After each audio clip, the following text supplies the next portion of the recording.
बताते हैं, हम जब सीतामढ़ी में गए, छत्रपति सीतामढ़ी में पटेल छात्रावास के उद्घाटन में, तो हमें पता चला कि बाजपट्टी में हमारे समाज के शहीद रामफल मंडल हुआ करते थे, जो 7 अंग्रेजों को मुहरी काटकर फांसी का फंदा अपने घरे लगा लिए। हम यदि विधानसभा में जब आए तो हम जाने कि हमारे 3 लोग जो 7 मूर्ति लगी है, जिनकी फोटो भी हम लोग के पास अभी बांटी गई है, शहीद रामानंद प्रसाद, राजेंद्र प्रसाद, राम गोविंद प्रसाद। तो हमारे नौजवान क्या जानेंगे? जब हम लोग अपने नौजवानों को नहीं बताएंगे तो उनके अंदर वो ऊर्जा नहीं आएगी कि समाज के लिए, राज्य के लिए, देश के लिए जब कुर्बानी देने की जरूरत पड़ेगी तो हमारे कदम छिटकेंगे नहीं। हमें अपने इतिहास को जानना होगा। और गीता में लिखा है कि जो अपना इतिहास भूल जाता है उसका अस्तित्व मिट जाता है, उसका अस्तित्व मिट जाता है। अपने गौरवशाली इतिहास को बरकरार रखने के लिए, अपने महापुरुषों को बताए हुए कदम बढ़ाने के लिए हमें पढ़ना होगा। एक सर बोल रहे थे, हम उनकी बातों से सहमत हैं, यदि सरदार पटेल गृह मंत्री नहीं होते तो शायद इतना बड़ा काम नहीं कर पाते देश को। हम कहते हैं कि सरदार पटेल यदि वरिष्ठ नहीं होते, पढ़े लिखे नहीं होते, तो शायद गृह मंत्री भी नहीं होते। यह भी बात सत्य है।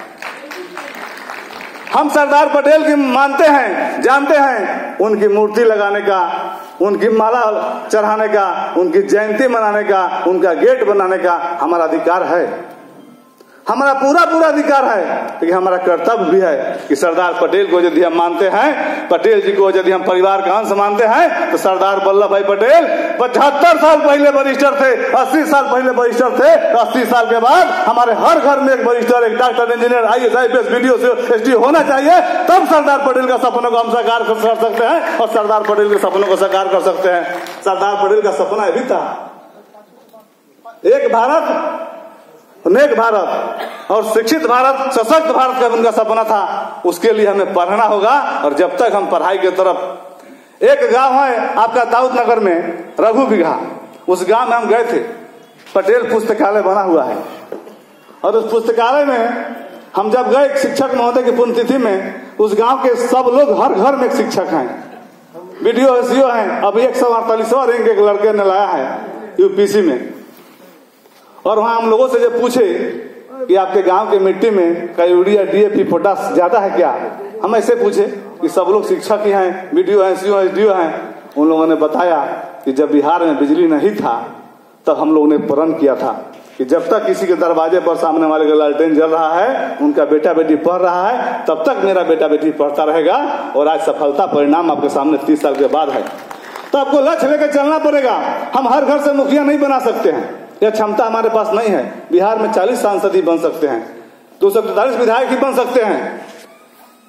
लेकिन हम हर घर से डॉक्टर, इंजीनियर, IAS बना सकते हैं। इसमें हमारे समाज को प्रगतिशील करना पड़ेगा। और सरकार संविधान से चलती है, सरकार संविधान से चलती है। एक प्रतिनिधि आप चुनते हैं, अनिल भैया जिला परिषद बैठे हुए हैं, हमारे पंचायत प्रतिनिधि मुखियागण भी आए हैं, MLC भी आए हैं, सभी लोग हैं। हम मुखिया बनाते हैं, सामने पंचायत सचिव बैठते हैं। हम प्रमुख बनाते हैं, सामने BDO बैठते हैं। हमारा समाज जितना एक प्रमुख बनाने में ताकत लगाता है, क्या उतना एक BDO बनाने में ताकत लगाता है? नहीं लगाता है। हम तन मन धन जान हर कुछ करने के तैयार रहते हैं कि एक हमारा प्रमुख का पद हो जाए। लेकिन मेरे एक भाई BDO बन जाए, प्रमुख 5 साल और BDO 60 साल, 12-25-60, 12 प्रमुख बनाएंगे। हम जिला परिषद बनाते हैं, DDC कौन बनाएगा? हम विधायक बनाते हैं, SDO कौन बनाएगा? हम मंत्री बनाते हैं, सचिव कौन बनाएगा? हम मुख्यमंत्री बनाते हैं, प्रधान सचिव कौन बनाएगा? आपको जानकर आश्चर्य होगा कि जिसकी आबादी 0.6% है, आज हर पोस्ट पर उसके लोग बैठे हैं, शिक्षा सचिव, वित्त सचिव, ऊर्जा सचिव। हमारी आबादी 6% है, हम उसकी कहीं तुलना में नहीं है। वो कलम की पूजा करते हैं। तो हमारा कहना है कि जब दोनों पद पर हमारे लोग बैठे रहेंगे, जिस दिन हमें ताकत हासिल कर लेंगे, राज किसी का, ताज किसी का रहेगा, राज हमारे लोग का रहेगा, राजा हमारे लोग का राज रहेगा। इसके लिए हमें पढ़ना होगा और अपने इतिहास को जानना होगा। और जब तक हम पढ़ेंगे नहीं तो अपने इतिहास को नहीं जान पाएंगे। हम खुले मन से कहते हैं, हम लोग शिक्षा के अलावा समाज को आगे बढ़ने कोई रास्ता नहीं है। और इसीलिए सबको इस कदम पर उठाना चाहिए। जो जहां है, पंचायत में है, अपने गांव में एक पुस्तकालय हम जरूर बनाने का संकल्प ले कि हमारे कुर्मी समाज की पहचान हो तो पुस्तकालय से हो। हमारा बच्चा UPC में दिल्ली जाता है, अखबार पढ़ता है 15,000 महीना देके, यदि हमारे गांव में गार्जियन अखबार पढ़ेंगे तो बच्चे वो सीखेंगे हमें अखबार पढ़ना है। आगे जब दिल्ली जाएंगे, गुजरात जाएंगे, किसी राज्य में पढ़ने जाएंगे, बिहार में पढ़ने जाएंगे, पटना में जाएंगे, उनको उसका लाभ मिलेगा। यही हम आपसे आग्रह करेंगे। दूसरा हम लोग का विषय है हमारे आर्थिक सशक्तिकरण, तो उसमें भी वही हम बात आपको बताएंगे। लक्ष्मी जी कहाँ रहती हैं? शास्त्र में लिखा है लक्ष्मी जी वहीं रहती हैं जहाँ सरस्वती जी रहती हैं। लक्ष्मी जी वहीं रहती हैं जहाँ सरस्वती जी रहते हैं। तो हम अपने घर में सरस्वती जी को लाने का काम करेंगे, लक्ष्मी जी अपने आप आएंगे। आर्थिक सशक्तिकरण का एकमात्र मूल मंत्र है कि हम सरस्वती को अपने घर में लाने का कोशिश करें, और लक्ष्मी जी तो आएंगी ही आएंगी जी। नहीं, सरस्वती जी के पास लक्ष्मी जी रहती हैं।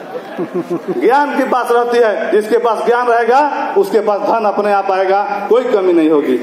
तीसरा विषय है हमारी सामाजिक संरक्षण में पहल और राजनीति में हमारी भूमिका, और यह सबसे महत्वपूर्ण विषय है। राजनीति में हमारी भूमिका कम हो रही है।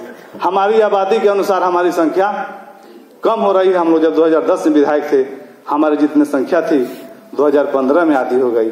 2015 में जो हमारी संख्या थी 2020 में आधी हो गई। हमारे जिला परिषद में, प्रमुख में, मुखिया में हमारी संख्या घटते जा रही है। हम पटना के उदाहरण आपको बताएंगे। पटना में हमारी आबादी 5 लाख से ऊपर है। मैंने बिहार लड़े थे चुनाव। हम न एक सांसद हैं, न एक विधायक हैं, न 5 वार्ड सदस्य हैं। हमारे 5 वार्ड सदस्य भी पटना की धरती पर नहीं है, जहां हमारी आबादी 5 लाख है। इससे बड़ी